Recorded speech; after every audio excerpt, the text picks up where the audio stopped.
Ex threw away our 9-year-old marriage for a self-made millionaire who promised her luxury condos and European trips. Guess who showed up at my door after he emptied her bank accounts? I'm 34 years old, and for the last decade or so, I've been grinding away at a steady job, saving what I can, and building a life I thought I was happy with. I married Sarah young, at 25, when we both didn't have much. She was a wild one back then, full of energy and ideas. Always talking about the future, the things she wanted to do, the places she wanted to see. Me. I just wanted a stable life, something simple and reliable. But she'd light up a room, and somehow, I thought I'd be enough to keep her around. We bought a small house in a quiet neighborhood. It was nothing fancy, but it was ours. And I thought it was enough. I thought she was happy. Then, about 2 years ago, she got this big job in marketing at some tech startup. Suddenly, she was brushing shoulders with people who had a lot more money than we did. And you could tell. Little things started to change. She'd come home talking about her fancy friends, making snide remarks about our house and our simple lifestyle. She threw around words like stability and potential like they were insults. One day, she came home with this glossy brochure for a luxury condo, one that would have put us in debt for a lifetime. I took one look at it and tossed it in the trash. "We're not moving," I told her. "We can't afford that." She looked at me like I'd slapped her. Said something about not wanting to live like this forever. That stung. But I still thought it was a phase, that she'd get over it. After all, we'd built a life together, and I thought that meant something. But I was wrong. Things kept shifting. She'd started hosting these networking dinners at our place, inviting people I'd never met who dressed like they were on magazine covers and treated our home like it was beneath them. She'd use our joint account to buy all this upscale decor, just to impress these people, then return it all the next day. It felt like a show, like I was some prop in her little act of who she wanted to be. Then came the thing with her brother. He'd racked up thousands in debt, and one day, she came home and told me she'd offered him a loan. From our account. Didn't ask, didn't talk to me, just decided we'd cover for him. I told her no, that he wasn't our responsibility, and that if she wanted to help him, she'd need to figure it out without involving me. She called me stingy and acted like I was some kind of villain for not wanting to take out a personal loan for her family's mess. I held my ground, and eventually she let it go, but not without resentment. She'd bring it up whenever she wanted to guilt-trip me, which became more and more frequent. Everything about our life seemed like it wasn't good enough for her anymore.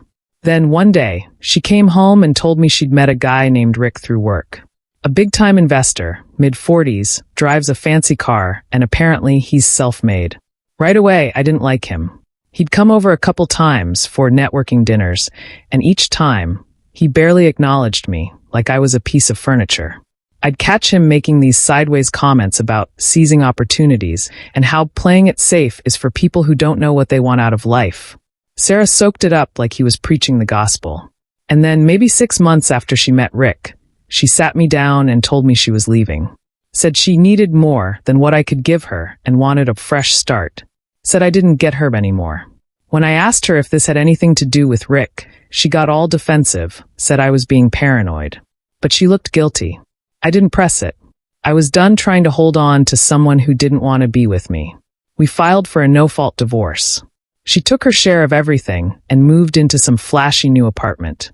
I didn't fight her on it. I let her go and moved on, or tried to, anyway. It hurt, but what was I going to do?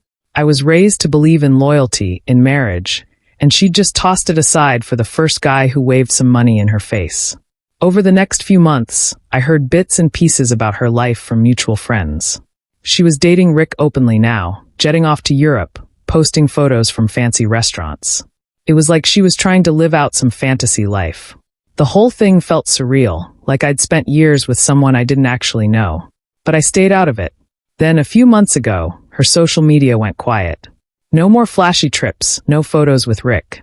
I figured maybe they'd broken up or something. And honestly, I didn't care. I was done with her drama. But then I got a text from her. Just one line, "Can we talk?" I ignored it at first. Then she sent another, saying it was important, that she needed to explain things. I still wasn't interested, but she kept texting, kept asking. Finally, I agreed to meet her for coffee, mostly out of curiosity. When I saw her, she looked different. She was worn out, almost fragile looking. She didn't waste any time. Rick left me, she said. Apparently, he'd been siphoning money from her for months, telling her he was investing it for her future. She'd given him full control of her finances, and he'd drained every account she had, including her share from the divorce. Just like that, he was gone. No trace, no way to get her money back. She was flat broke. Then she dropped the bombshell. I want us to try again. I just stared at her. It took me a second to realize she was serious. Sarah, you left. You chose this life. What makes you think I'd take you back? She gave me some line about realizing what really matters and how she was lost back then. Said she knew I was the only one who'd ever truly cared about her. It was almost laughable. She'd trashed everything we had for a man who promised her the world, and now she was back, expecting me to pick up the pieces. I told her flat out no. But she kept pushing, saying she didn't have anywhere else to go, that she needed a stable place to figure things out. She even tried to get sentimental, bringing up memories from when we were first married, talking about how special it was. It was desperate, and I saw right through it. I finally told her she could stay a few days, just to get her bearings. That was my first mistake. Over those few days, she acted like nothing had changed. Like we were still a married couple, like she was entitled to everything in the house. She started complaining about the food I bought, saying she was used to better quality now. Said the furniture was outdated, the place needed a remodel. And she'd throw out these little jabs about how I never understood ambition and how she just needed me to support her dreams. She even had the audacity to tell me that she wanted me to take out a loan to help her get back on her feet. After Rick, she couldn't get approved for one herself. I told her absolutely not, and she acted shocked like I'd slapped her. Said I owed her because I'd never supported her vision. She didn't even see the irony. The worst was when she started hinting about staying longer term. She'd say things like, maybe this is fate, and talk about how we were always meant to be together. She tried to get close to me again, leaning on me, touching my shoulder like it was old times. But it was all an act, and I knew it. She was scared and looking for stability, and I was the only idiot left who would even listen to her. Finally, one evening, I'd had enough. She was sitting at the table, going on about how it would be good for both of us to rebuild our life together. Said it'd be like starting fresh, with her new perspective. That's when I lost it. Sarah, you left. You're the one who threw everything away. You don't get to come back here and act like I owe you anything. You left me for a guy with a fat wallet, and when he ditched you, now I'm supposed to pick up the pieces? I'm done. She went silent, then tried to argue, saying I didn't understand what she'd been through, that I was being unforgiving. I told her I understood just fine. She'd picked her life, and now it was time for her to live it. I gave her a week to find somewhere else to go.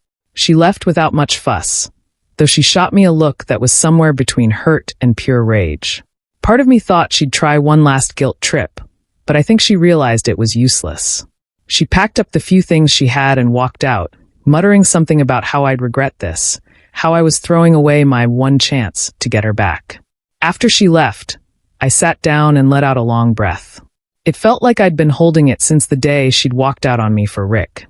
Finally, it was done. I was free of her and all her games. For a few weeks, I'd still get texts from her. Random messages saying she just wanted to check in or asking if I'd thought about things. I ignored every single one. I figured she'd eventually give up. And she did. She must have realized there was nothing left to squeeze out of me. Word got around, though, as it always does in small circles. Friends would ask me if it was true, if Sarah was really trying to worm her way back in after what she'd done.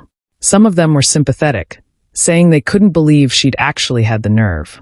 Others found it hilarious in a dark way, saying they'd always seen it coming with her. One friend, Dave, who'd been around since college, laughed harder than anyone.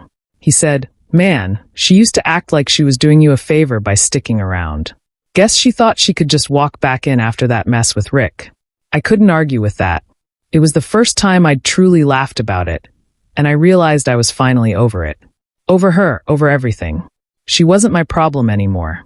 I spent the next few months focusing on myself. Started seeing a therapist, got back into some old hobbies I'd neglected.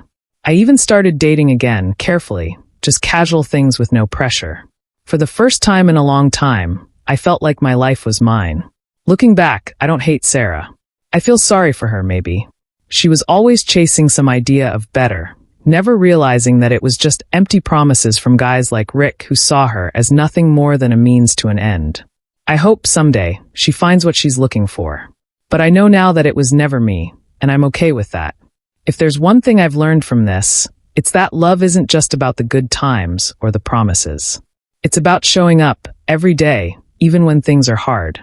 And it's about respecting the person you're with, even when they can't give you everything you think you want. I used to think I wasn't enough for her, but now I see that she was never going to be satisfied with anything real. And as for me, I'll take real any day.